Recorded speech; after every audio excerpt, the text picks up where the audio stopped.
70,000 ফেরেশতা নিয়োগ দিবেন যারা সারা দিন ওই লোকের জন্য মাগফিরাতের দোয়া করবে।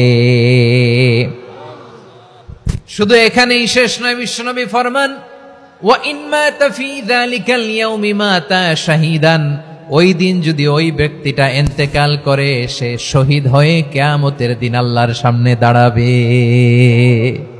সূরা হাশরের শেষ 3 আয়াতের একটা বিশেষ ফজিলত আছে, এটা আপনারা পড়বেন। কি ফজিলত? বিষ্ণু ঈসা ইসলাম বলেন, মান ক্বালা হিনা ইউসবিহু সালাসা মাররাতিন আউযু বিল্লাহিস সামিউল আলীমি মিনাশ শাইতানির রাজীম সুম্মা ক্বারাআ সালাসা আয়াতিন মিন আখিরি সূরাতিল হাশরি ওয়াক্কালাল্লাহু বিহি 70,000 মালাকিন ইউসাল্লুনা আলাইহি ওয়া ইন মাতা ফি যালিকাল ইয়াউমি মাতা শাহীদান।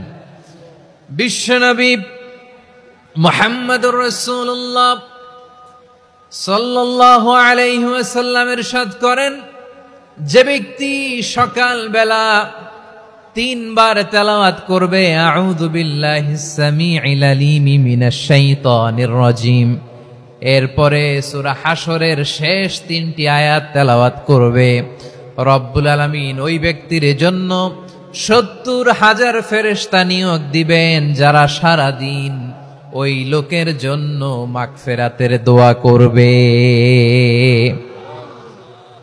শুধু এখানেই শেষ নয়, বিশ্বনবী ফরমান ওয়া ইন মাতা ফি যালিকাল ইয়াউমি মাতা শাহীদান, ওই দিন যদি ওই ব্যক্তিটা ইন্তেকাল করে সে শহীদ হয়ে কিয়ামতের দিন আল্লাহর সামনে দাঁড়াবে।